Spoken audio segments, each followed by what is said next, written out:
good morning, afternoon, and evening, everyone. Welcome to the Double Gameweek 22 pod of the FPL Wire, powered by DreamSetGo. I'm your host, Zoph, and I'm joined by my friend, Big Man Bakar. How's it going, buddy? Nice to be on, Zoph. Feels like eternity since the So three of long. us have put it together. But it feels great, actually, to be back. To be honest, I've felt a bit detached with FPL of late over the past couple of weeks with the shenanigans of the cancellations and those kind of things going on. But it's nice to be able to chat with the two of you, and I hope you guys can make me feel a bit better about my life. Sugar, spice, and what was it, LR? Everything nice. How are you doing, LR? Feeling better? Yeah, I mean, first of all, Happy New Year to all of you and to all our listeners. It's the first part of the year, so just thought we'd get that in as well. First off, before we get into any sort of conversation, Bakar, any reason you're wearing black and white today? I just thought it would be a nice way to get dressed. I've been to the polo club, enjoyed myself, came back. Now it's time to pod, so why not? I mean, last time we were talking, you were mates with Foden and Jack.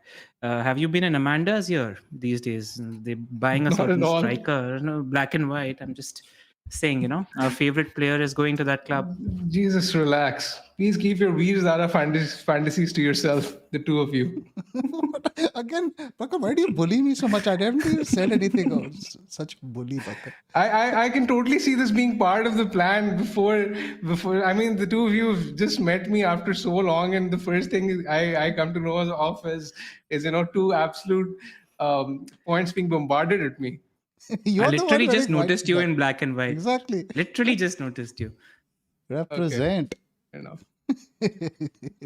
Great. Let's get started. Quick word about our sponsors. DreamSetGo is India's first sports travel and experiences platform, offering a range of premium end-to-end authentic experiences across football, cricket, tennis, F1, rugby, and golf, among others. From matchday hospitality to VIP stadium tours, from private meet and greets with athletes and legends to exclusive access to their training sessions, DreamSetGo curates the most fulfilling sports travel packages for fans like you. Also, all the stats that you see on our podcast are from the FF Scout members area. If you aren't already a member, you can click on the link in the description below and become a member. It's really, really useful and helps with all the planning, especially in the second half of the season, which involves just so much double game week talk and planning. Right. But does planning count these days, Bakar? Your thoughts on that Everton postponement? You were fairly disappointed after that. I was because I was extremely sort of downbeat when Calvert-Lewin missed the penalty because I thought getting him in was actually a good move, and it sort of he was only like 10% owned in the top 10K. So with Everton's fixtures coming up, I thought when I saw him starting that this could be a nice differential to help me gain my way up the ranks. But to see him miss the penalties was already deflating enough, and then to have that cancellation rubbed in my face when I've bought Gray and Calvert-Lewin in for 8 point hits, it's sort of very deflating, to be honest, and it can sort of take away the fun out of the game because you expect before the deadline when you're making such decisions. I mean, such is our innocence these days, that the least we expect is at least the double game week to actually go ahead. I mean, no one in their right minds would probably be considering Everton assets without the double game week, but if that was the case, then there was a lot of merit attached to buying players from Everton. Unfortunately, that did not really turn out to be the case, and I feel for a lot of people who actually free hit it only to see so many of their fixtures wiped away by these cancellations. So I mean, it's just that sort of thing which can take the fun element out of the game, and that's something which I've encountered. And when I sort of go through such spells where either my team is not doing well or where I sort of think that luck isn't really going with me, then I sort of tend to take a break out of the game. And I think the past 10 days have presented a very nice opportunity for a lot of FPL managers to do so and just to sort of recharge themselves, especially after the hectic month of December. Yeah, like you, I had DCL and Gray in my team as well. But it is what it is, right? You can't really predict what's going to be happening in the game these days, and sometimes you'll face good side of luck, and sometimes you'll face the bad side of luck. I mean, people that don't own Everton assets or don't own a Young Son at the moment are in a good position to be in, probably at a later stage, maybe this season or next season, you'll be in a better stage, and it's just not in your control. So I think just forget it. You always have like something that Mr. Tom Freeman, who came on our pod, always says, whenever you're going through a bad time in FPL, the best thing to do is focus on the next game week, and that's all you can do. That's what we are going to do today. So, a question that everyone has on the lips this week is the free hit chip, whether they should use it or not. And I thought we would just have a short section to discuss chip strategy. So, what you have over here is the fixtures for the short term, I think up to game week 30. This is from Ben Krellin on Twitter. You can catch him at the rate BENCRELLIN. And a lot of the data we are sharing now is also taken from Planet FPL. They did around 90-minute pods on the possible chip strategy, fixtures, rescheduling, where if you want a really in-depth look, you can have a look there. But what we'll be giving you is a sort of TLDR version of the same. So a lot of us, we are already holding now, I think we have 5 chips in hand. That's a wildcard, 2 free hits, bench boost, and triple captain. And now we effectively have, 16 weeks to play them. So that's an average of a chip every third, like once every 3 weeks. So we have to have some sort of idea, right, on when we should want to play them. So we'll just go through some of the scenarios for you guys over here. First up, game week 27 is likely to be a blank week. No, not likely, is a blank week because of the Carabao Cup final. Now, Liverpool and Arsenal already have confirmed blanks because they play each other that week in the league, and one of them is definitely making the final. Now, the other one could either be Chelsea and Leicester if Chelsea progress, or it would be Spurs and Leeds. But I think as of now, 2-0, I feel pretty confident about Chelsea going through. Famous last words, but let's see how that goes. So in that case, and we also think that 26 is likely to be a double for Liverpool. The Norwich and Leeds could happen over there. So we might be faced in a situation where Liverpool have a double in game week 26 and a blank in game week 27. We would also likely have blanks for Chelsea and Leicester. You might be carrying the likes of Maddison. You might be having some Chelsea players, Arsenal players. And what I like about game week 27 as a free hit, they have single game week fixtures you can target. You have United playing Watford, Spurs playing Leeds, Brentford playing Newcastle, Southampton playing Norwich, Man City versus Everton. You can load up a lot of differential players in this week. So this is a week that we initially like for the free hit. Then in game week 30 is going to be the blank for the FA Cup quarterfinals. We already have one confirmed fixture, that is Arsenal Villa. But we're likely going to have several blanks here because I think United play Liverpool during this week. So one of these teams are highly likely to make it to the FA Cup quarterfinals, and they're quite popular players. And even the FA Cup round ties, they were mostly none of the. I don't remember any of the league teams playing the league teams. So a lot of the Premier League teams could potentially go into the latter stages of the FA Cup as well. The majority have been kept apart. I think there might be only 1 or 2. I'm not exactly sure. And another development now, what has happened is the Premier League has taken permission to schedule fixtures over the upcoming international break. That is the end of game week 23. So what that effectively means is that we could have a lot of doubles scheduled during that week. And one of the teams particular to monitor is Aston Villa. Now Villa, since they're out of the FA Cup, and 2 of the teams they have fixtures scheduled are Leeds and Burnley, who are also out of the FA Cup. Now game week 24 is right after that international break in a midweek. Prior to that weekend, you have the FA Cup games, where Villa, Leeds and Burnley don't have a fixture. So one of those could easily drop in there. And Villa could also have a fixture during that international break. So it is a possibility that Villa could have a triple game week in this thing. Or a double game week. Or a double game week. So there's a lot of things happening with the terms of like the TV conflicts with, you have BT, Amazon, Sky and all that stuff. So the Amazon fixtures are the most likely to randomly drop out of anywhere. And according to the Planet FPL guys, the players from Arsenal, Wolves, Leeds, Villa, Everton and Newcastle could have a very hastily arranged double game week. So if you're looking for players to get rid, try to avoid getting rid of players from these particular teams. That's because the three games that are the Amazon games, which probably should get scheduled together in one game week, are Arsenal versus Wolves, Leeds versus Villa, and Everton versus Newcastle. So we could see these three games drop into a game week. Maybe that's 23. Maybe that's at a later point of the stage where we have big double game weeks in double game week 36 or game week 33, if I'm not mistaken. Is that right, Zoph? Absolutely. You could Yeah. have like a lot of doubles later on in the season. You could have a situation where a team blanks and then doubles. So what we're trying to say is keep your chips for a bit later. Don't play your free hit chip this week. There might be Zoph greater opportunities. Zoph is Everton part of the teams that you mentioned, because a lot of managers have Gray and Calvert-Lewin, and they. Yes, the Everton are part of those Amazon fixture teams.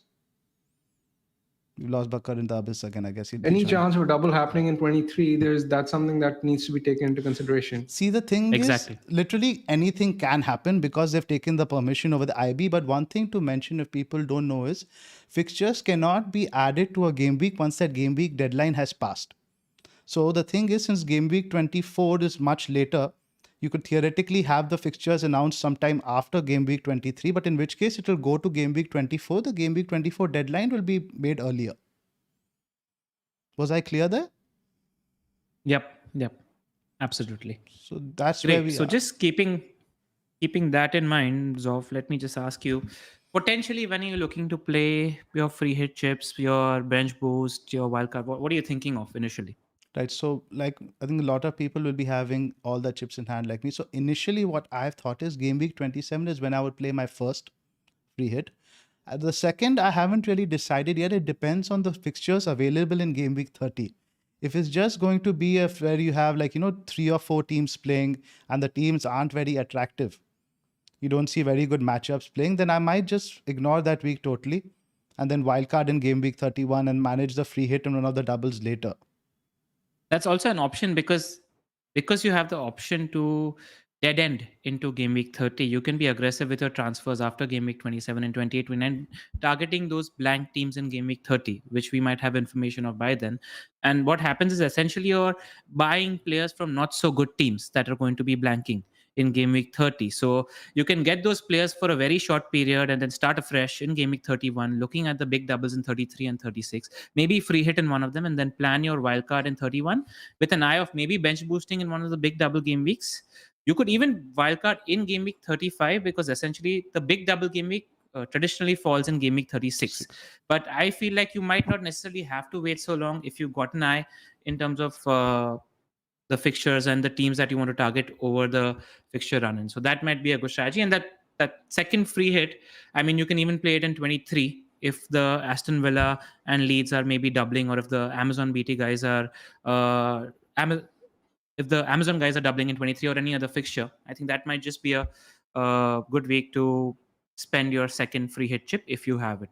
Completely agree. Basically, 27 use the first one. The second one is after we get a bit more information, we'll be able to ascertain the best layout in terms of fixtures. Bakar, anything to add? No, not really. I mean, I've already played one of my free hit chips, so I'm looking at playing my other free hit in 27 because that's when I see the most potential for it. And then perhaps, given the way how fixtures may fall, I might sort of end up dead ending my team up to game week 13. After that, I can just use my wild card, because Ben Crellin did mention that from game week 33 to 37, we're likely to have a succession of game weeks. So if I sort of use my wild Double card in game and weeks, you mean? around double game weeks, yeah. So if I can use my wild card in and around that time, I think I can maximize my my structure and my planning as well, because generally I prefer to play the wild card before I immediately bench boost as well. So that's something I think I'll probably do given how things are looking at this point in time. Yep. Plan to bench boost this week is firmly in the bin with the way fixtures are going. And COVID I is don't think this is the week to free hit either, because a lot of managers are sort of contemplating whether it is the week to free hit. I don't think that's the case, because if you're free hitting, then it doesn't make too much sense to keep the single game weekers. Most double game weekers are sort of expected to outscore single game weekers generally. But when you look at this week, Liverpool, West Ham, Everton, I mean, these are three teams who have great fixtures. and most of the plugged in managers have players from these three teams. So I am not sure whether your free hit team is likely to outscore your current squad by as big a margin as you might want to make the optimal use of the chip. And there's also the fact that there are players like Sun or even James, if you haven't got rid of, so you can sort of use transfers or take hits to sell them, because you need to sell them next week anyways, even if you free hit. So it's basically, even if you don't sort of use transfers this week and pay the free hit, it's basically postponing transfers, and the hits are still there to be taken. So I mean, why not sort of get rid of the problems in your squad right now and save the free hit for later when there are actually better fixtures to be taken advantage of? Absolutely. Completely agree with you. Absolutely on the money. And I can't even guarantee if the free hit team is going to outscore your single gaming team. I mean, Jota, who's highly owned, if you're not going to free hit with him in the team, Bowen or DCL could easily get a return or two in the games that they have. So there's not even a guarantee, just because the double game weeks that we have also aren't really good looking double game weeks on paper, maybe except for the Watford fixtures. None of them are really like, okay, no, we need to get 3 players from this team. So that's another factor as well. Just want to give a shout out to Simon, who's in the chat. He's the guy who's designing all our lovely templates that we're seeing here. He's going through a fairly difficult time as well. So thoughts with you, Simon, and just a shout out and thank you for all the work that you do for us. Much love, Sai. So now let's move on. Now we want to introduce you guys to somebody we've partnered with, and this will help make our point, what we were talking about in terms of the fixtures this week. Now, DraftHound is a website that collates the odds from bookies for various probabilities. What we will be looking at today are 3 very different odds they have. Number 1 is the win percentage, which sort of shows you which team is the outright favorite to win a fixture. The odds of them scoring more than, I think it's called over 2.5 goals. So it effectively means 3 goals or more. And also the odds of a clean sheet.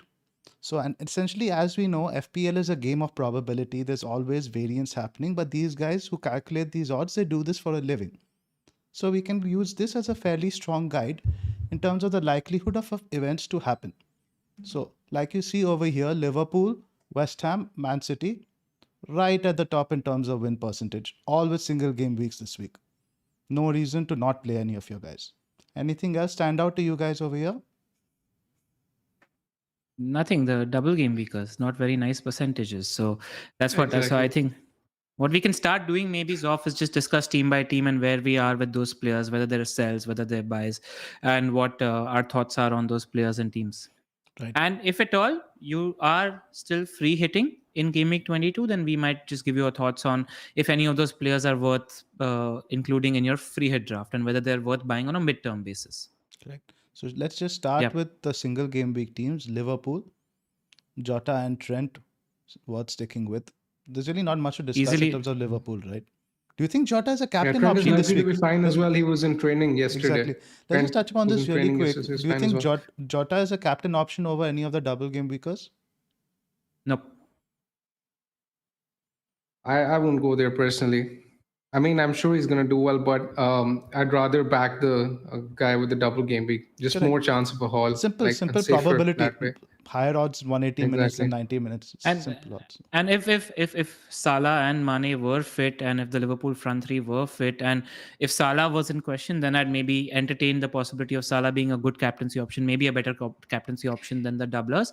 But let's not hide the fact that Liverpool are an unknown at the moment. We haven't seen them function without those two wingers who've been an essential part of the team right now. So I wouldn't go near Jota because we just don't know what Liverpool are going to look like without Salah and Mane. Absolutely. And West Ham worth holding all our Bowens, Antonios, and all that stuff. Just go ahead. Just while we're on the Liverpool conversation, if you can move back to Ben Crellin's ticker. To go back to Ben's. Okay. Sure. Yeah. Just a question. Liverpool have Brentford at home, and then they have Palace away, Leicester at home, Burnley away. At all tempted to add a third Liverpool right now? Not tempted. I don't think Salah tricky. Palace or Leicester yeah. Make Salah tricky. It's essentially a -8 because you're not only booking a transfer right now, you're sort of booking it in advance as well, just to sell the third player later, and then to buy Salah back. So it's just too many transfers in such a short span of time. So let's just touch upon this really quick. If you still hold Salah, what do you guys think? If somebody is still there, somebody owns Salah at this point, is it worth getting rid of him? Bakar? Yeah.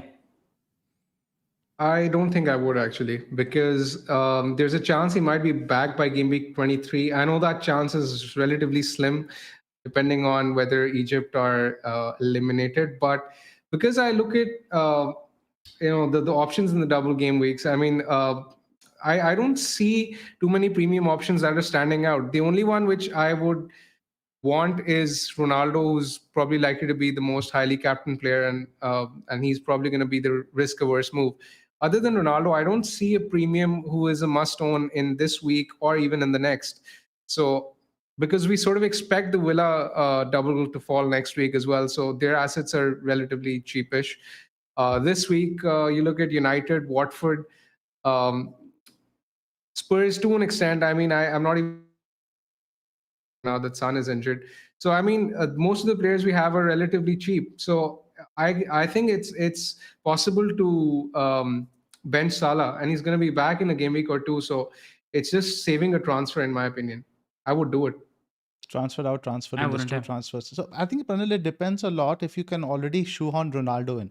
I think if you can get Ronaldo Yeah. in, then I don't mind benching Salah for 2 weeks, because you will have the lot of people, in fact, also who have both Salah and Son. You have to prioritize. In which case, would you still not think, if you have both Salah and Son, would you still get rid of both? No, it just doesn't sit right with me having 13 odd million sit on your bench when you can have an opportunity to go differential. I'm not even talking about, like Bakar mentioned, a there's not a big pool of premium players there for the picking.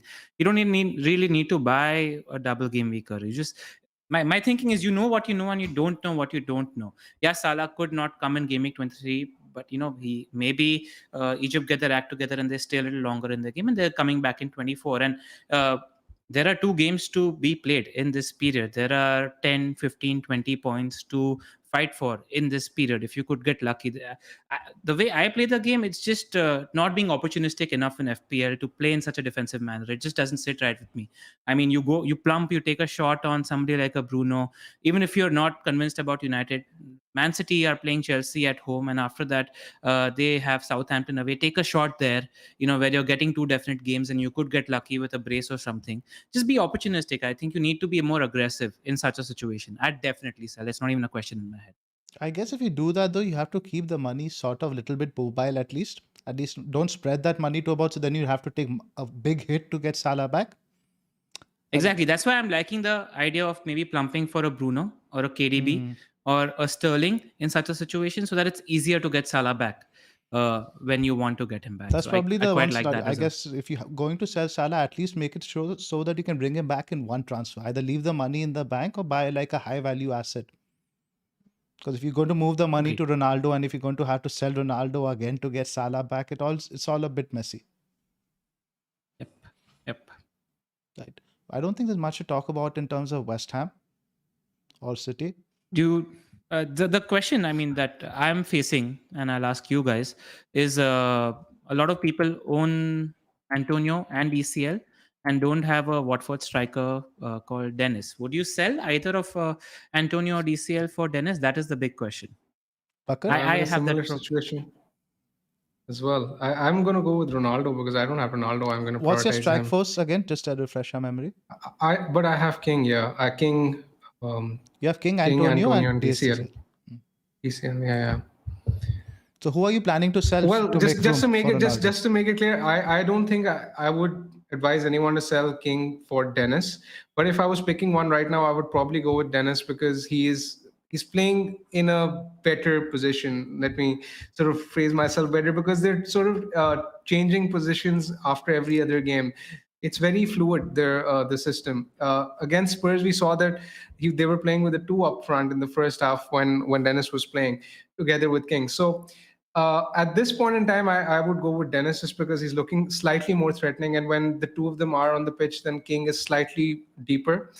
But I won't swap King for a hit or use a transfer to sell to Dennis. I agree. But now let's say with Antonio or DCL, who are you leaning towards selling? You didn't say that.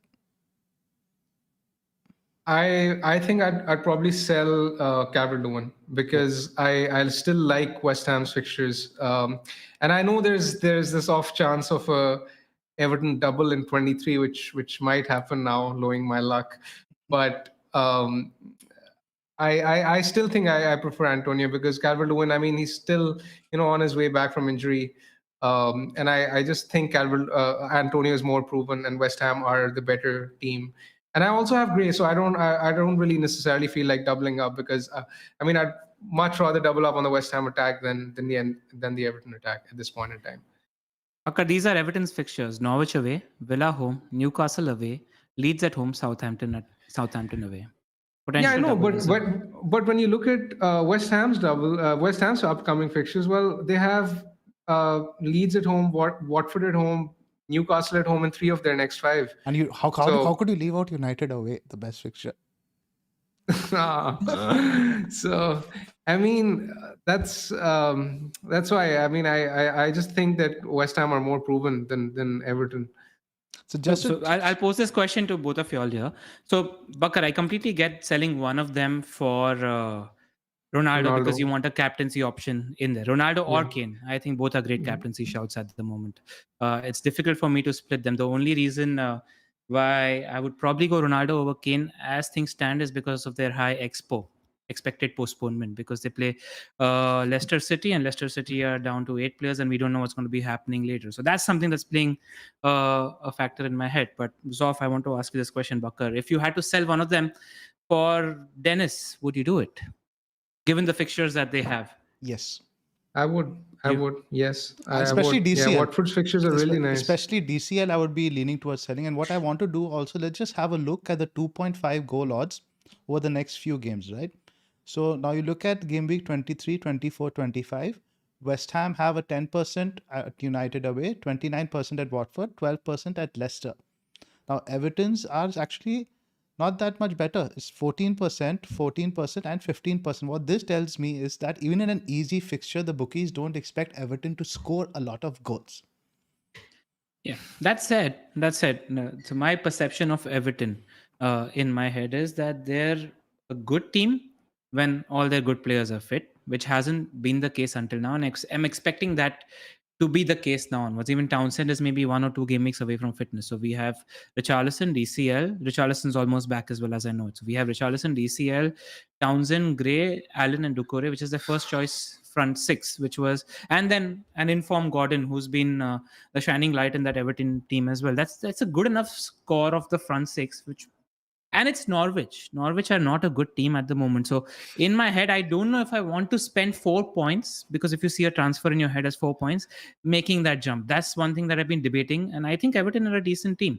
Watford aren't a good team. If you look at the last 6 game weeks, Watford are what, bottom 5 for XG at the moment. They haven't looked convincing anytime I've seen them as well. Have a look. So that's something. Last 4 game weeks they were bottom 5. I know that. And the one thing that's being on my mind is that they're playing Yep. 3 games in a period of 6 days. It's very, very crunched, and all of them are 6 pointers. All of them are very, very important. They play Newcastle, Burnley, and Norwich, which are the relegation rivals. So you can't,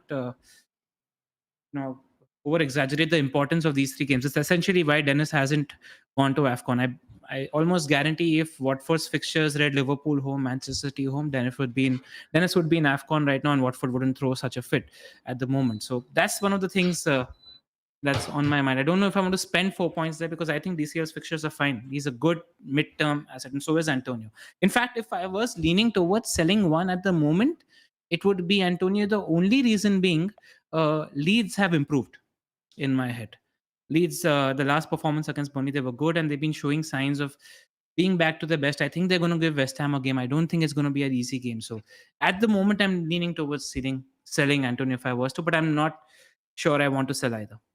Interesting. So we were just mentioning On the Watford's contrary, you mentioned that Watford are in the bottom three over the past 5 game weeks. Ranel, I mean, over this run, they've faced Chelsea, City, West Ham, Spurs. and Spurs, right? So that's a very Yeah. difficult run. I won't judge them their attacking prowess on the basis of those fixtures, because those fixtures are tough. When you actually look at how they've done against some of the poor sides, I mean, their XG against the likes of Everton, Southampton, Leicester, Brentford. They've averaged over 1 xg in most of these games. In fact, they've actually scored twice in most of them. So they've actually been doing well against the lesser sides under Ranieri, and I fully expect them to be um, quite attacking in these fixtures because they'll see them as winnable. It won't surprise me to see Dennis or King put up some good scores, and I don't want to say it out loud, but they could actually be even a decent differential captaincy They option are this week. very much so. I'm just not sure. I think they are. I'm just not sure who is the right guy to go for, but I expect Watford to do well. And because the So main thing, in your attraction, position, I would sell one of the forwards for sure. because game week 23, you mentioned Norwich for DCL in 22. Dennis or Watford played Norwich in game week 23, and then they play West Ham. So these four fixtures, I think, this scream goals to me. Fair enough. Fair enough. It's a difficult decision, and it's spending 4 points for me in that situation. So I just need to weigh that up also as a consideration. Yeah, you don't I have am thinking you about don't have it any Watford more than I forward right did. now? You don't have either King No or Watford. Dennis. Ronaldo, Antonio, DCL is my strike force at the moment. Yeah, I definitely should DCL on.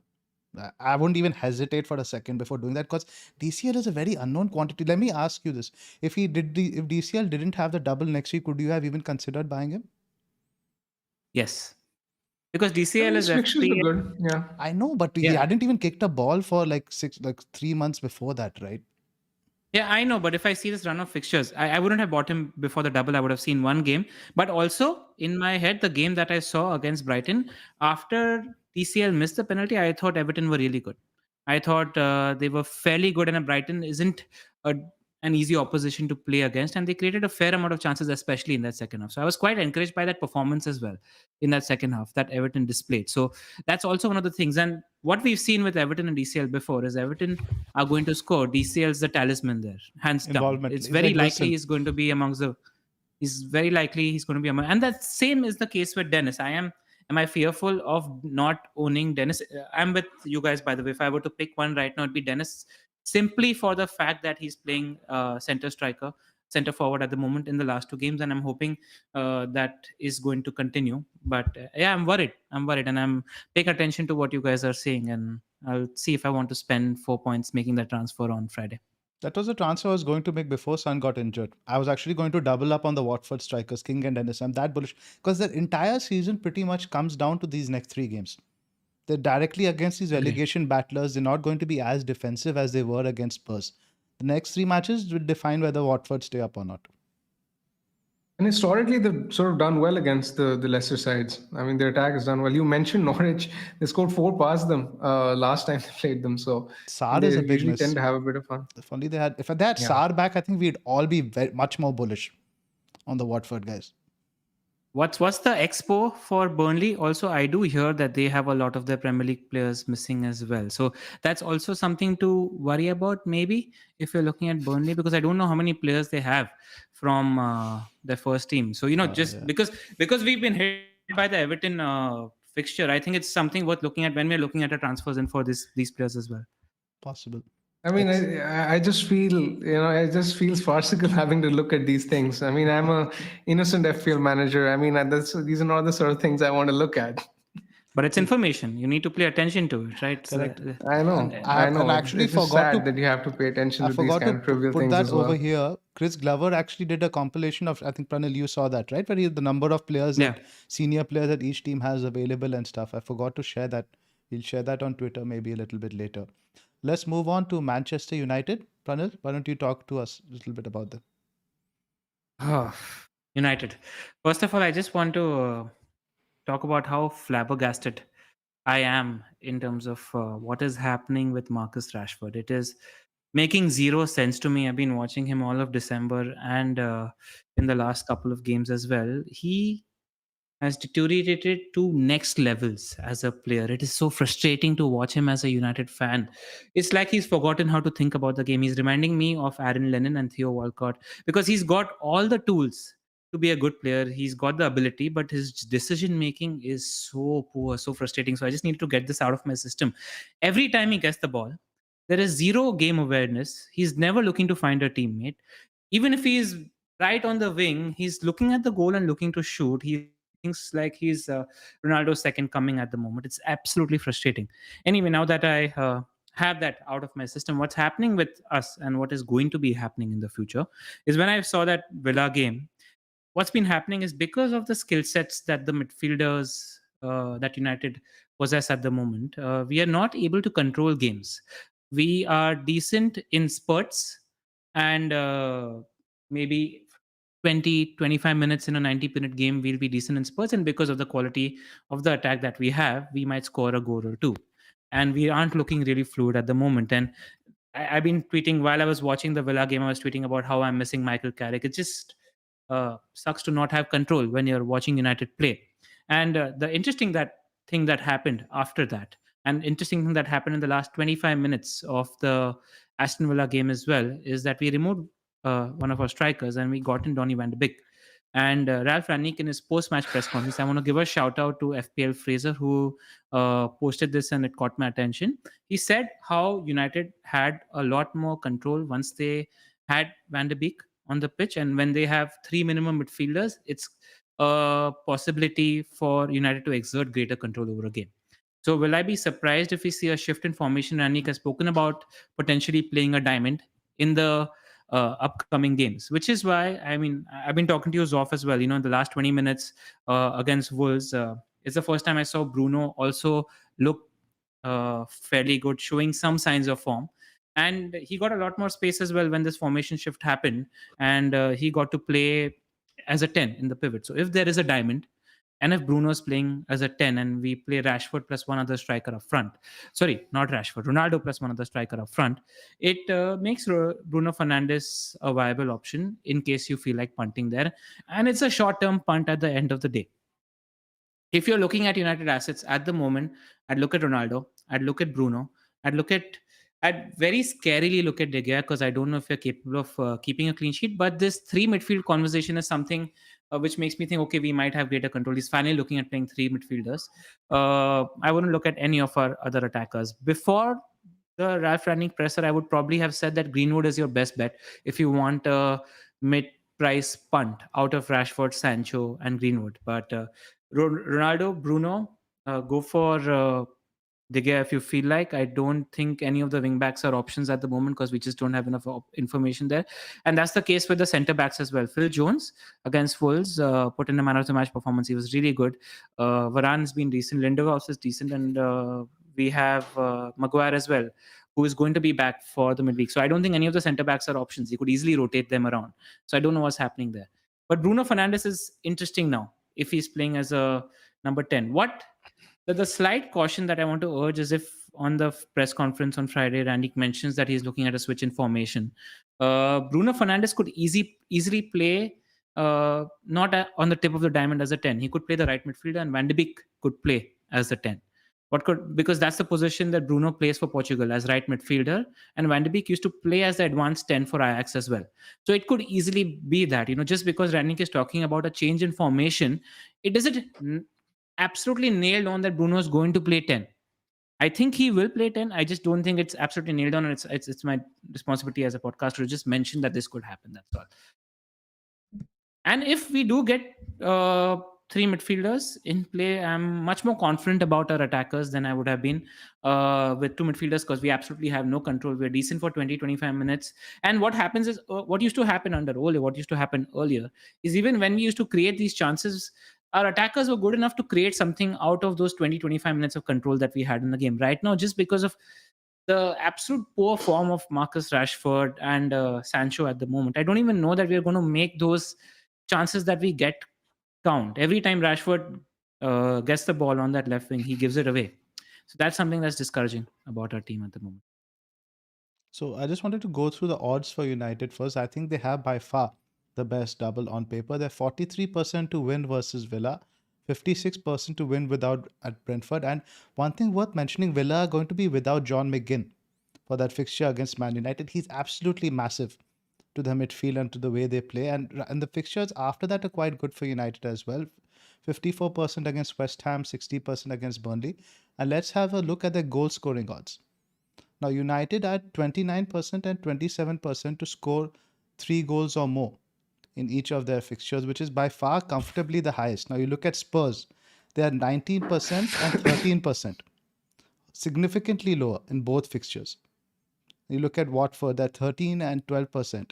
Chelsea are 13 and 33%, but one fixture against City away isn't really good. So I think United, in terms of attack, they're definitely the team to target over the double. Yeah, if I was free hitting, I'd go Ronaldo and Bruno. Take a shot. We are not looking functional at the moment, but you just take a shot. That's all. Absolutely. Anything to add, Bakar? Not really, just the fact that one thing when using the odds is that they're slightly usually skewed towards the bigger clubs. So when you sort of use them, I mean, I don't, for example, think that United have a 43% chance of winning against Villa. I think they'll probably struggle in that game. I'm still going to captain Ronaldo because of that Brentford fixture. But looking at the stats, etc., I don't think United will score more than one. I'd be very surprised if they scored more than one against Villa, knowing how tight they've been since Gerrard has taken over. So just a pinch of salt when it comes to using these odds. But overall, yeah, I agree. Ronaldo is probably the safest choice to captain on paper. Move on to Spurs. What we can do, Zoph, I think just as a segue, because I think it's an important conversation to have. If you can move to Ben's fixtures again, Sure. Is I think since we're talking about United and Bruno, it's a good time to talk about Son/Salah replacements in midfield, especially. So again, I just want to point out United's fixtures are Villa away, Brentford away, West Ham home, Burnley away, Southampton home, Leeds away, Watford home. City's fixtures, because I think they need to be considered as well, are Chelsea home, Southampton away, Brentford home, Norwich away. Now, there is no doubt in my head, double game week or not, we are all going to be scuppering to get Manchester City midfielders/attackers for that 23 to 25 period, which reads Southampton away, Brentford home, Norwich away. City could easily score 10 goals in these 3 games. So you want a piece of that. Yeah. Against this opposition. So is it viable to get in a Sterling? It's a good time to get Sterling because Mahrez is at AFCON. So he's a lot more nailed on to play in these games as well. He's looked really good as well. Saw the fabulous pod that the guys at Above Average FPL also did, where they spoke about bonus points in detail. And in the last 10 games, Sterling's baseline bonus has been around 12 per game as well. So the moment he gets a return or a goal, he looks like he could potentially be in the bonus points as well. That's always been the case with KDB as well, which is why we like KDB as an asset, right? Because his assists are not 3-point assists; they're 2-point or 5-point or 6-point assists. Yep. So that's one of the considerations you when you're looking at midfielders, and then you're looking to go down to either a Moura or a Maddison and upgrade one of your strikers to a Kane or Ronaldo. Which way would you lean towards if you're selling Son and Salah? Just thought it'd be a good idea to bring this into conversation right now. Just I want to substantiate the point you make now. I'm quite surprised by these odds. Over 50% odds of scoring 3 goals the next 3 fixtures for Man City. Southampton, Brentford, Norwich, comfortably the highest of any team in the league. So the odds completely back up what you're saying there. In terms of replacements, right? I know we are all a little bit angry at Leicester, right, Bakar? So I think, but we still expect the fixture to go ahead this weekend. There's been no talk of a postponement yet. So I do think it will still go ahead. And if it does go ahead, I watched the game at the weekend. Maddison, Barnes and Lookman very closely. I still think Maddison is by far the option to get. Lookman played in a central role, but was sort of a false nine. He was dropping deep a lot. And we do expect Daka possibly back for this weekend. I liked Harvey Barnes though. Harvey Barnes was quite direct and often he was the one drifting into the central position from out wide. So if you fancy a punt, I don't mind Harvey Barnes because I don't think Brighton is a bad fixture. Liverpool away isn't great, but then you have West Ham at home. The short-term fixtures aren't that bad for Leicester. That said, expected postponements are something you need to take into factor because one of their opposition is Burnley, which is the first game as well. So on Friday, pay close attention to how many of the players are fit because I think they had 8 that fit the criteria in the previous game. Bakar, you're smiling, but we need to pay attention to this. You don't want to get caught out and not have 2 players missing again. I know. I'm not making fun of the information you're presenting. It's just funny that we're talking about this. We haven't even brought out X antibodies. We should have another stat to add it to all these websites now. X antibodies. I think this is a shout out to the guys at Scout. Expo is something you need to put on in the members area as well. I think it's going to be very, very useful. Chris Glover, if you're hearing, just this needs to be done. But that's something that's just put me off Leicester as a team at the moment, because I'm worried. And if I have an option to go for another player with a bigger squad, where 1 or 2 or 3 COVID cases might not hamper the chances of that game going ahead, it's where I'm leaning towards going towards, just so that I'm putting myself in a better position to not get caught out by post. Mura isn't a bad option in that case. I swear, Yeah. probably I I would was going to look. come to that. Yeah. Why don't you talk to us Yeah. about Mura? Yeah. So last 10 game weeks, Madison is averaging almost 1 XGI per game, and he's been really good despite the fact that Leicester have played tough opposition in that run: Liverpool, City, Chelsea in their previous few games. Yet Madison is putting up some very good numbers. Mora is not too far behind actually, and you'd expect Mora to play now that Son isn't around, and he might even play as part of a front two with perhaps Ali in behind 3-5-2 if Spurs choose to go that way. My problem with Mora though is the fact that Son might be back by game week 24, and then after that you never know if Mora becomes a rotation risk, which is always the problem with him. But I think he's a very good alternative to Madison if you're looking not to get a Leicester player because of their expected postponements. More on the point regarding Sterling earlier. I mean, Sterling, his numbers, in recent times have been right on par with Salah's as well, and I really like the look of him. But I was a bit surprised to see that he wasn't even in the squad when City played in the FA Cup. So there are apparent rumors of him having COVID. Let's assume he's in the picture and he's fit and available to play Chelsea. My problem with him with picking him this week is the fact that if I am to buy Sterling, Ronaldo, and then I have to prioritize Salah as well in a couple of weeks' time, I might not be able to do so. The only problem I have with picking Sterling right now is the fact that it might hamper my ability to buy Salah. But I think the better move is perhaps to wait a week before getting him in, and perhaps using Ronaldo as a make weight next week to get that City midfielder if he looks like the one to go for. And I think that's probably the sensible move to do as well, because I am not sure at this point in time whether Sterling is 100% worth the 3 million over someone like a Foden.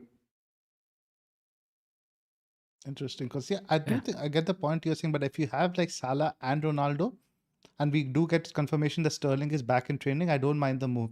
I could easily see him scoring against Chelsea, and over the next 4, I guarantee you he almost scores more than Madison, etc., etc. What's the status with your defense in terms of fitness, Zoph? Are the first choice guys fit? What's the defense going to look like on the weekend? Alonso is obviously going to be your left wing back, right wing back. Who have we been playing off late? I forget. Who's been playing right wing back? I'm just Sure. I Maybe think, Hudson-Odoi. probably Hudson-Odoi is going to play right wing back. That's a position where he's been rotating quite a bit. Pulisic also there. played, I think. He might play Aspilicueta there, but we have Thiago Silva back, we have Rudiger back, Christensen, I think, I'm not really sure, but most importantly, we have Kante back. That's the biggest factor over there above everything. Kante has a shout for the Spurs game today, but I don't think he's going to risk him. He's probably going to keep him for the City fixture. He's more important than anybody in that back five. Yeah. Do you think that mindset is going to just talking about the game of the weekend, that mindset is going to play into how the teams play? Because City are going to think we definitely just don't need to lose this game. I think that's going to be at home. They'll go for the win.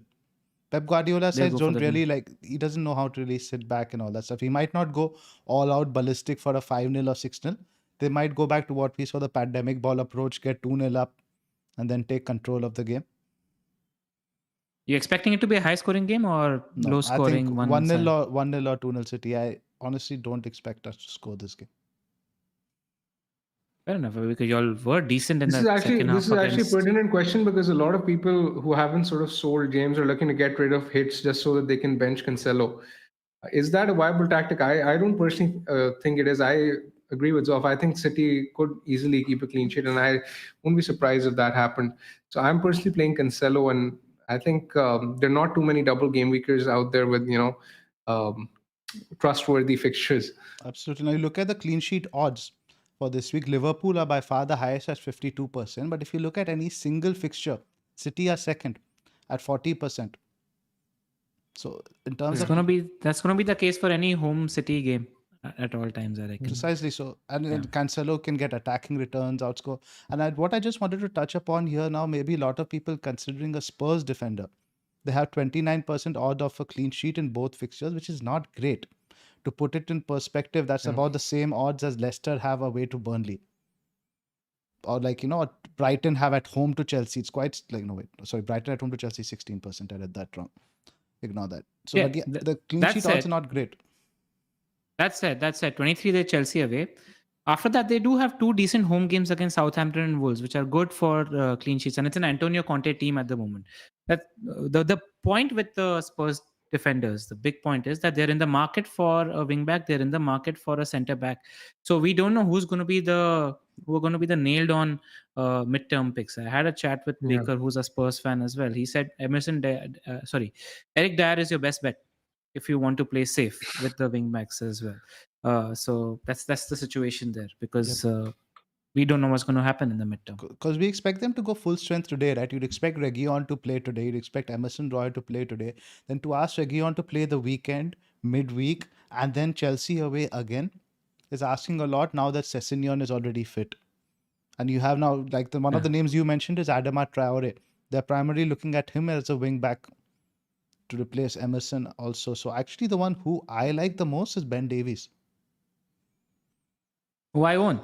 The thing is that Romero could be back, and that could mean that he's very close to fitness as well. But he would play So central, that could right? Apparently, mean there are that also rumors that they're in the market for a left-sided centre back. they are.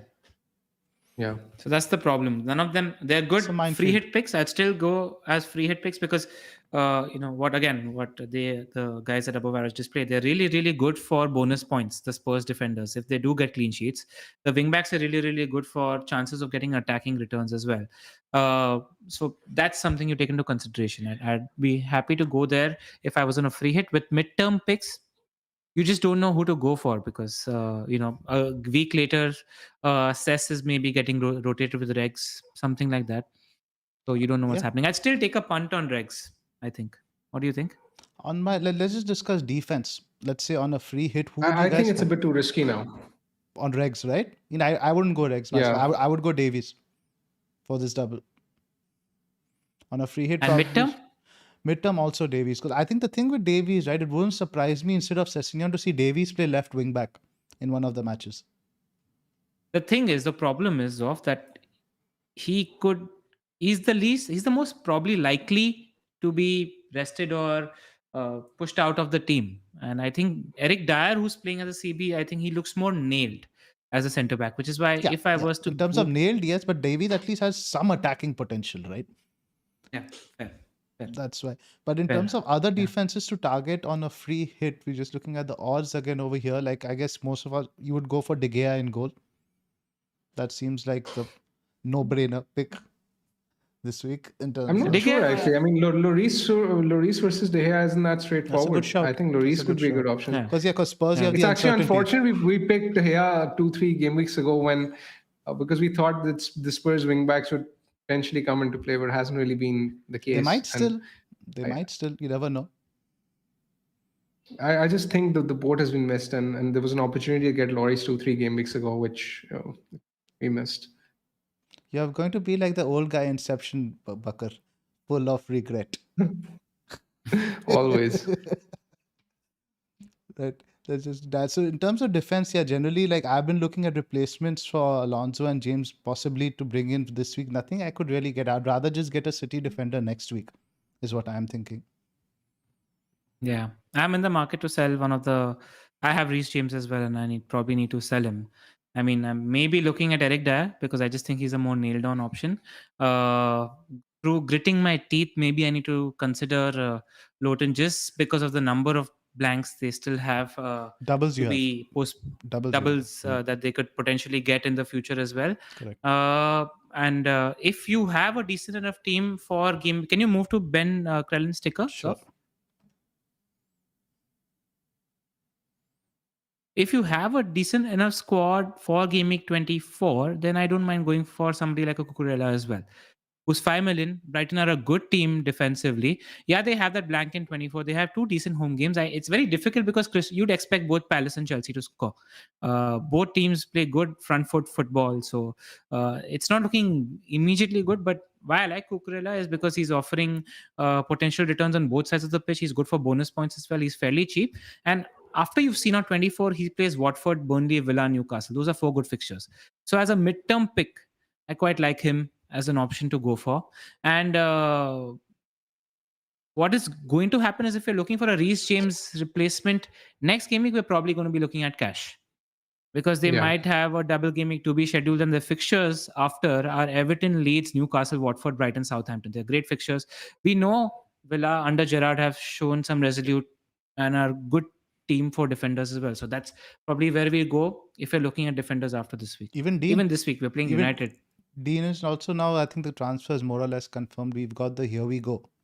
So that's also one we could potentially look at. Let's touch even picking a City defender next week could be a decent option. I'm not exactly against it. That's what I'm probably looking even this to week.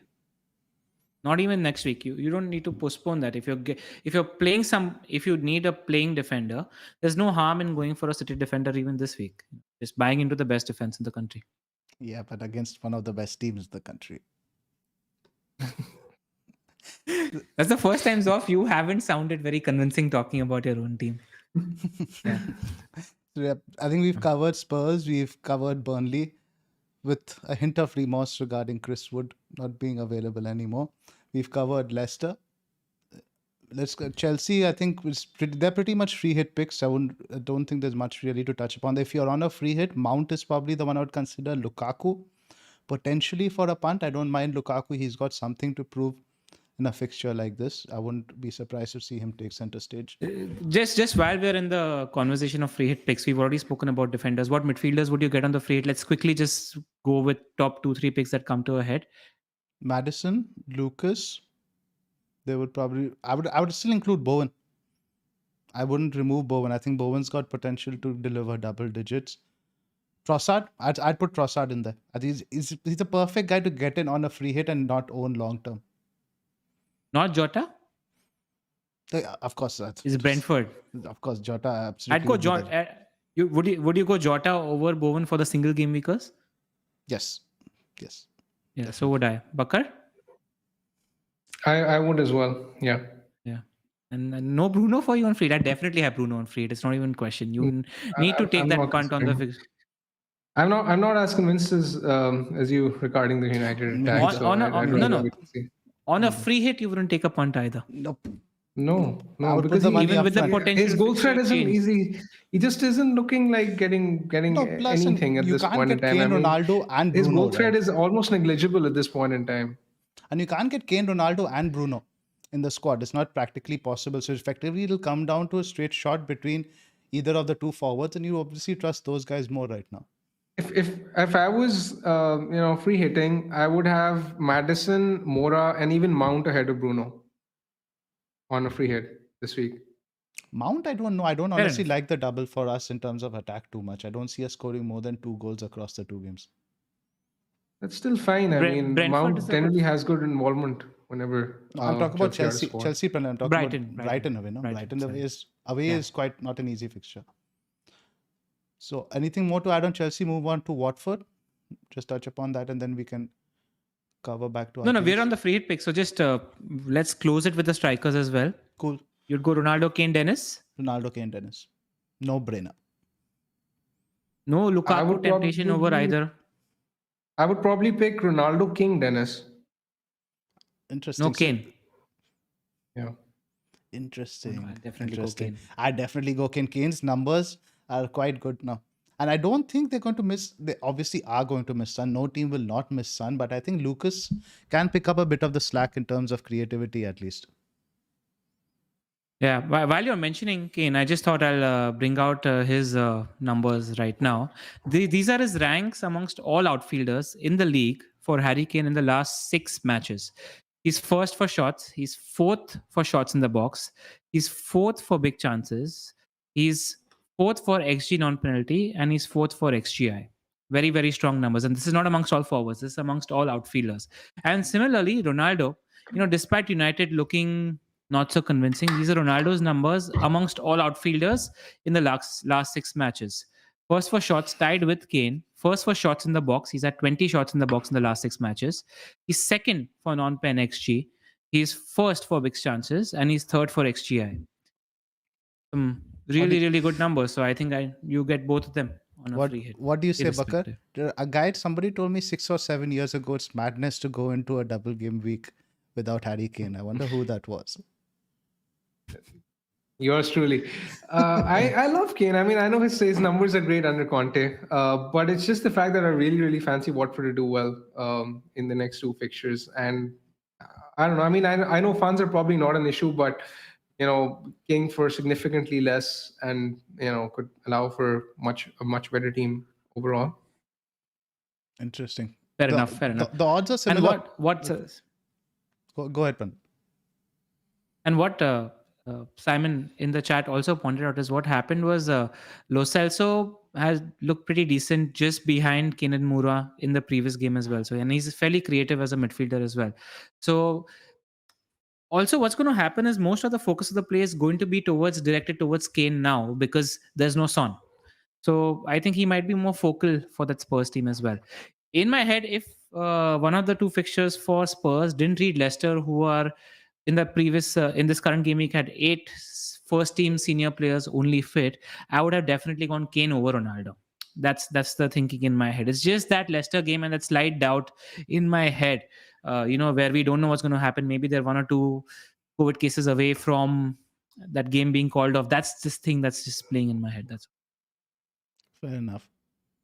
Yeah. Right. Brighton, I think we've already... Anything else to talk about in terms of the double game week teams, fixtures over here? Yeah, one thing on my head is maybe again next, now that we mentioned Villa and we mentioned that, if we don't move for James this week, we are probably going to get Matty Cash or an Aston Villa defender next week or a City defender next week who have a stronger run of single game week fixtures. Similarly, if I don't go for Dennis this week, in a week or 2, I know I'm going to buy Ollie Watkins. For the same reason, I'm going to buy Matty Cash as well because they've got a good run of single game week fixtures as well and a potential double very, very soon. So that's going to be in my thinking. I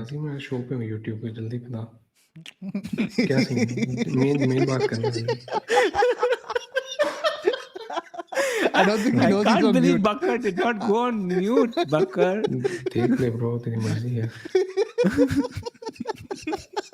मैं करता हूँ. Bakar, you're on a show on YouTube. You were telling your friend there. Sorry. I thought I had to put my mic on mute. A highlight of the show. Apologies. I can't believe that happened. That was great. That was great. Oh my God. Was that Amanda, Bakar? Oh. All right. Moving on. So how do we move on? What are we talking about now? Aapki marzi. I think. Fuck BC. Oh my God. All right.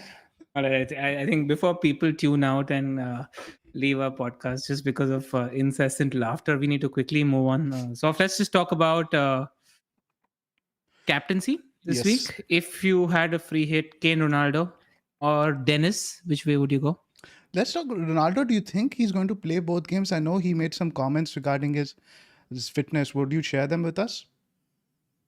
Yeah, he just said that Ronaldo mentioned to Ranić that he had slight muscle discomfort for 2 days before the game. So Ranić said that it made sense not to just put him in the squad because this game might be 120 minutes. I don't think it's going to be an issue. I just think it was a rest, and I think Ronaldo's going to be playing. Right. I think it would be Ronaldo for me because, like, McGinn not being there weighs heavily for me. I remember when Chelsea played Villa without McGinn, they were significantly weaker in midfield without him. So, and Brentford, I don't think they're necessarily in a good place at the moment. I know you guys aren't either, but it's just one game. It's all it takes to click. Yep, agreed. Yeah, I'd go Ronaldo too. Bakar?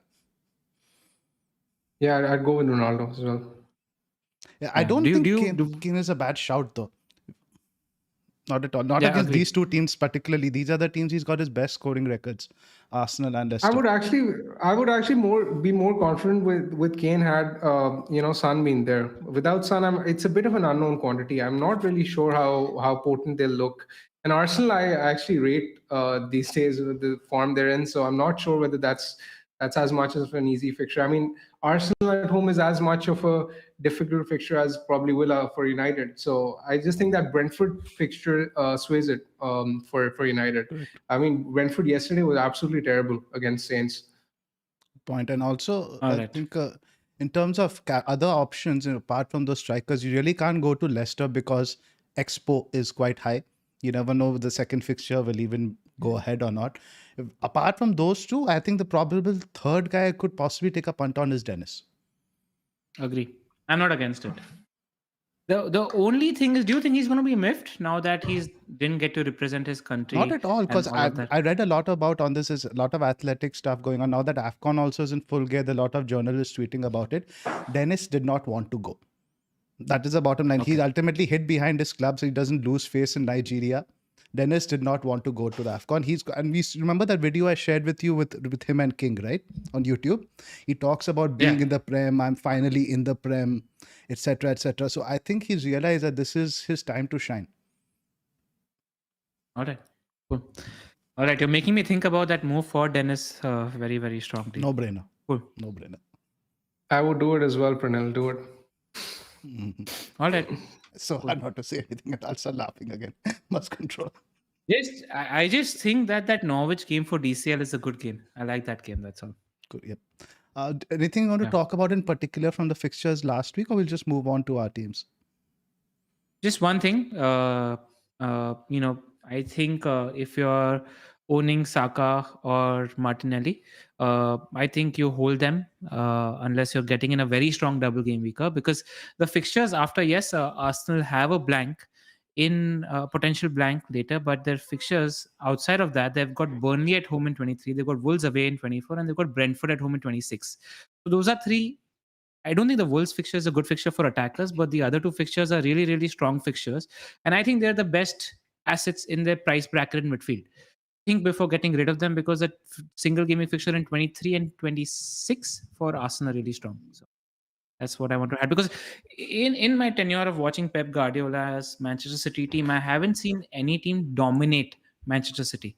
And in that first 45, 50 minutes, they completely played Man City out of the park. And that just shows how much they progressed and matured as a team. So best assets in that price and midfield. So think before selling them. And another stat I wanted to mention from last week, Southampton have only lost one game at home the entire season. Something to keep in mind. They concede a lot of goals away, but at home they're quite strong. And Right. move on. Anything else to add? Nothing. We can move Yeah. on to our teams.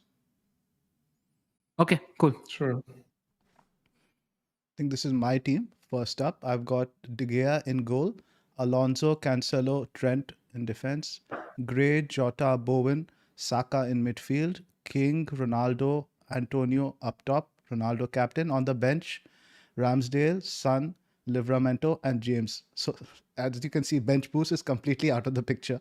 I had to take a -8 to even get to that scene. So that's definitely not happening. But I'm probably going to do Son to Madison and bench Saka. Anything else to leap out to you guys? No, that's the obvious move. Probably Yeah, no, nothing else. that Ronaldo captain is leaps out to me. quite simple that way. I've somehow managed to take only one hit the last 5 weeks. Yeah, and I've taken at least 6. I've if I'm not actually mistaken. calculated for both of you guys, you've averaged a 4-point hit over the last 5 to 6. For you, the last 6 weeks. For Bakar, over the last 5 weeks. Yeah, been taking hits. All of them have been in the positive, except for the Ronaldo buy for Saka, Lacazette. If I postpone that by a week, but that's just a bit of hindsight check.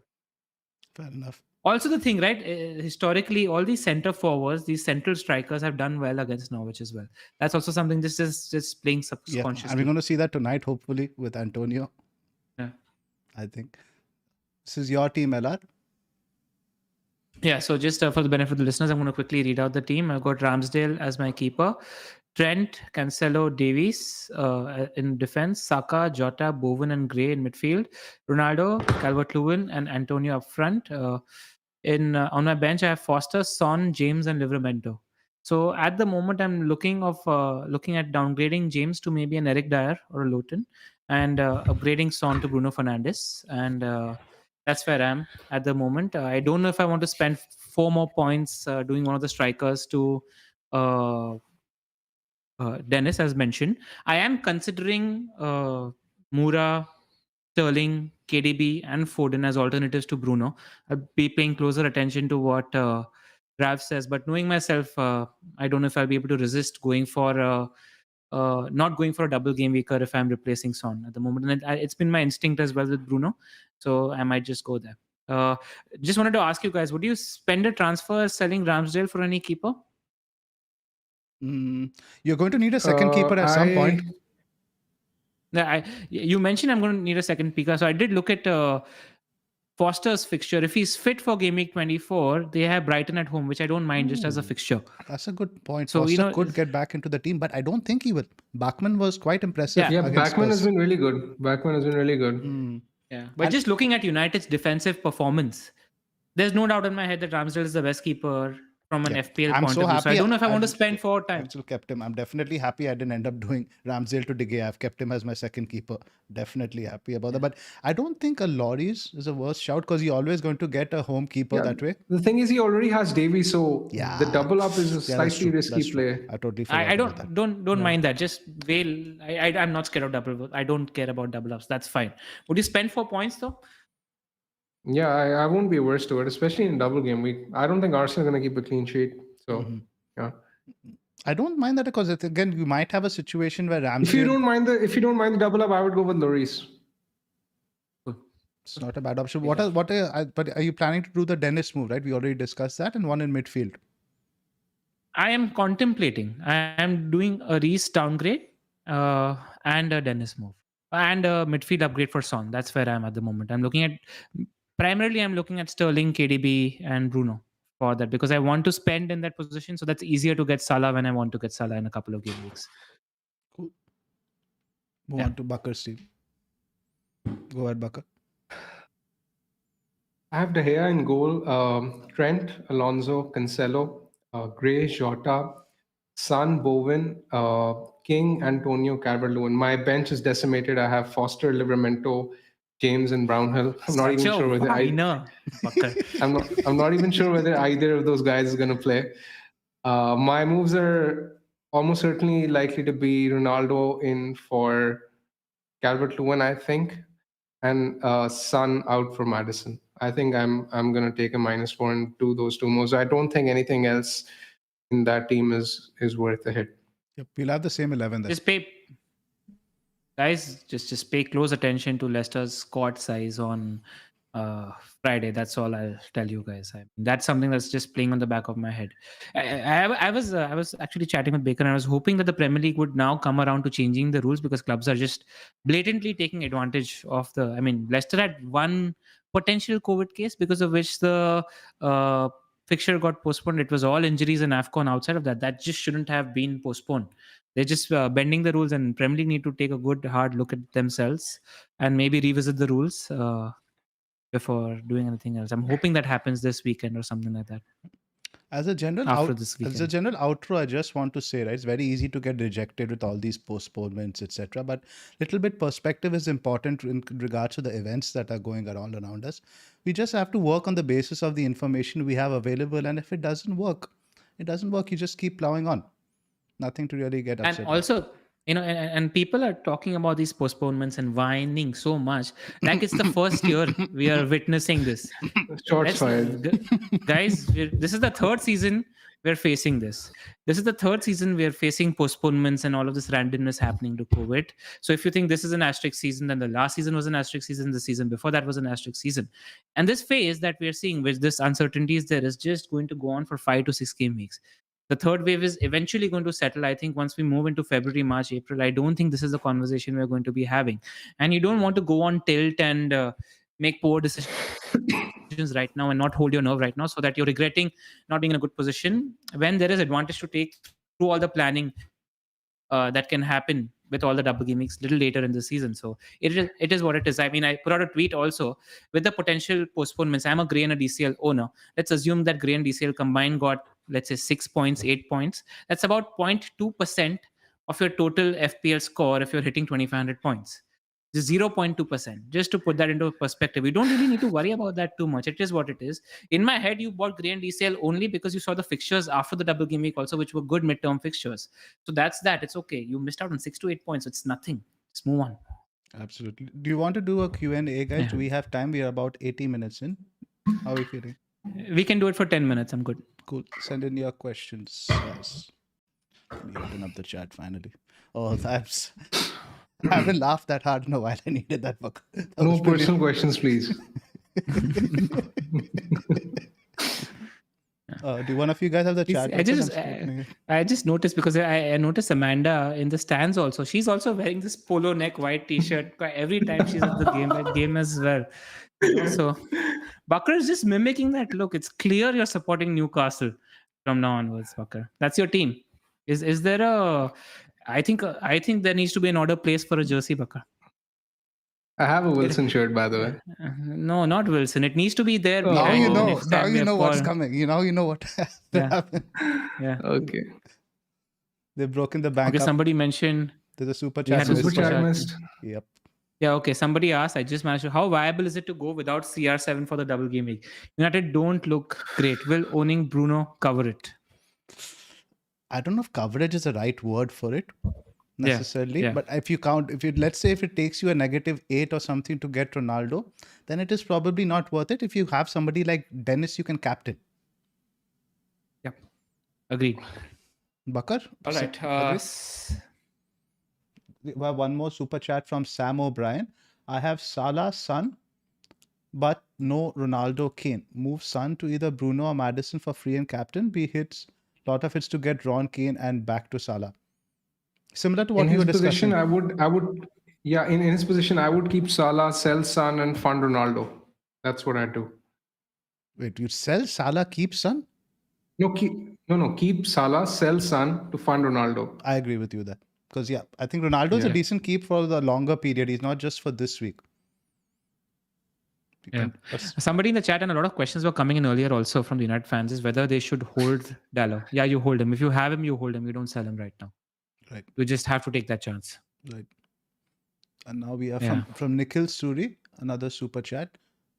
This is quite voluminous.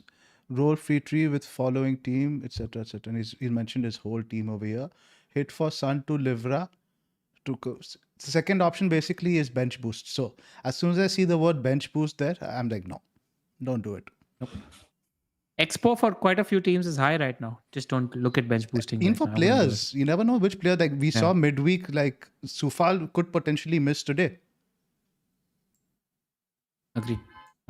Don't bench boost. Don't look at bench boosting right now. Zoph was very heavily considering bench boost until 5 days ago, 6 days ago. He's just put off by what's been happening of late. Suman is asking, Son to Bruno is a wise move. Suman, I'm feeling the Bruno punt. These two aren't, so that's where we are.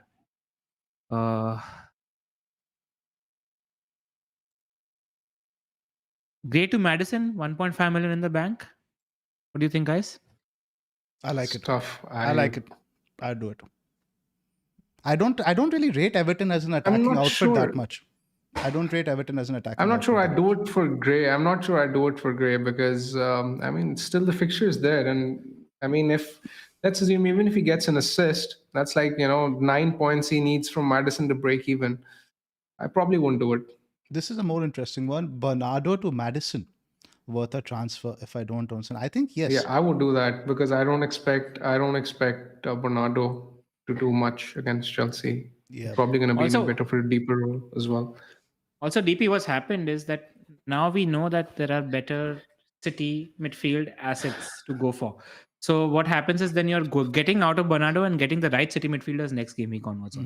Good shot. Yeah, Bernardo is definitely an easier sell, I would say, and then Gray, which sounds quite funny to say as a standalone statement. No. I just think you buy the better City midfielders next week. I totally agree. I'm just saying as a statement, it sounds weird. Yeah. Sell Bernardo, but don't sell Bernardo. Best Reece replacements. I think we spoke about that. I think if you're able to postpone it to next week, then you probably go for Cash or Laporte next game week onwards. If you're looking at this game week, we're probably looking at Spurs defenders or Spurs Cucurella. defender. Cucurella only if you can afford the benching in 25. 24. I think 24. 24 is Arsenal. Oh, yeah, you're right. I think it's 24. I think 25 may be Arsenal, whichever the blank week is. Yeah. Thoughts on Watford attackers double up? Spoken. I don't mind it. You've spoken very I viable. would do it on a free hit. Very viable. No, even on a transfers, I don't mind. For 2 transfers. Again, you have Norwich, West Ham after, right? The block of fixtures is good. Also, the good thing is that in Broja, we have a nice out to the Watford strikers also. Because game week 26 onwards, Southampton's fixtures read Everton home, Norwich home, Villa away, Watford home, Burnley away. So you're probably going to go for Broja at that point, so you don't mind that. And we even have Edward around that price point when the fixtures turn for Palace also. So it's not like that price pool is deserted now. And Amanda's new favorite as well. Yes. But seriously speaking, though, I think Wood is going to do well at Newcastle. He's always been good at putting away chances. The problem with Burnley was creating those chances, and I don't think that's a problem with Newcastle. You have Fraser, St. Max and stuff. Yeah.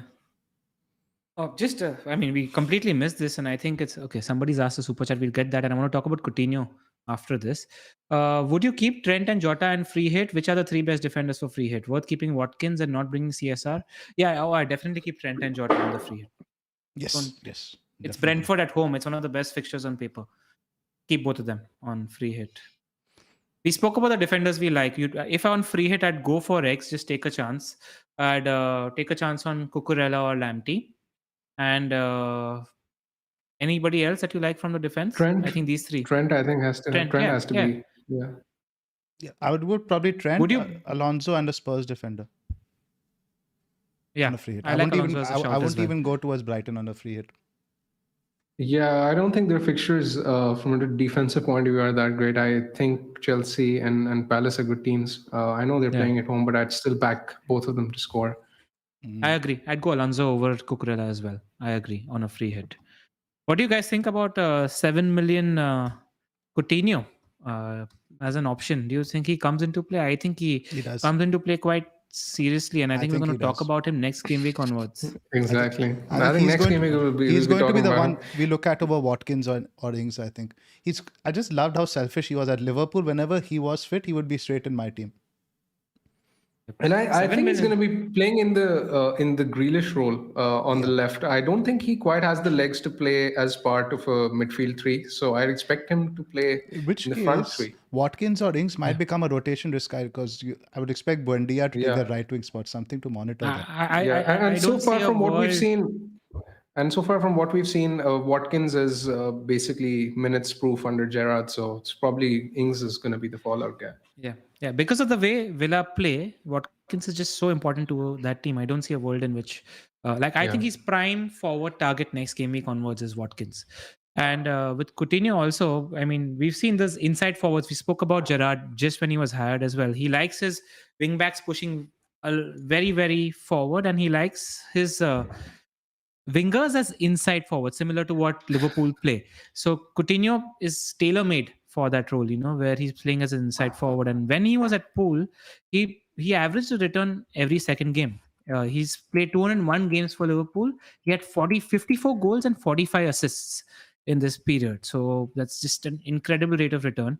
What's happened with him at Barca is he's had a few injury problems. And the first few seasons he was playing at Barca, the problem was that he was playing in the same position as Messi, where he likes to occupy the same spaces as Messi did, which is why he could never really settle into that team. He did have one season at Munich where he was on loan, where he had 8 goals and 10 assists in that loan season and 23 appearances. So if Gerrard is able to get the best out of him, the pedigree is there. I'm very, very interested at 7 million. I was expecting him to be more towards 7.58. So at 7 million, I think he becomes a shout immediately. Right. It's only because of what he's done over the last 2 years that we see him at 7 and not 8+. Yeah, exactly. One last super chat. Guys, no more super chats, please. We'll be wrapping up in another couple of minutes. Suri is asking whether Maddison is essential to get this week. He says he can still field a decent 11. I don't think so. He says he'd rather get Foden next week. That probably, I like that exactly. More. I don't think he's essential as such either. especially with Expo. It's a good Quite pick, high. but not essential. Definitely. Yeah. Cool. See, FPL right now, as things stand, guys, is about the battles you choose. I mean, you might lose out on a higher number of double game weekers compared to your competition at the moment, but that means you're able to translate into City midfielders, Aston Villa players who have a better on our fixtures in the midterm. So you think about where you want to be aggressive and where you don't want to be aggressive. I don't think you can be aggressive every game week, so you need to pick and choose your battles. Absolutely. Right. Let's wrap up, guys. That's the end of the Q&A. All right. All right, guys, thank you. While you are here, just make sure you're hitting like and subscribe. And all those Draft Hound odds that you saw on the screen today, if you want to visit Draft Hound, the link is in the description in the YouTube video. It's so just click on that and you can visit Draft Hound. And we'll see you next week. Good luck this game week, guys. Good luck. See you next week. Good luck, everyone.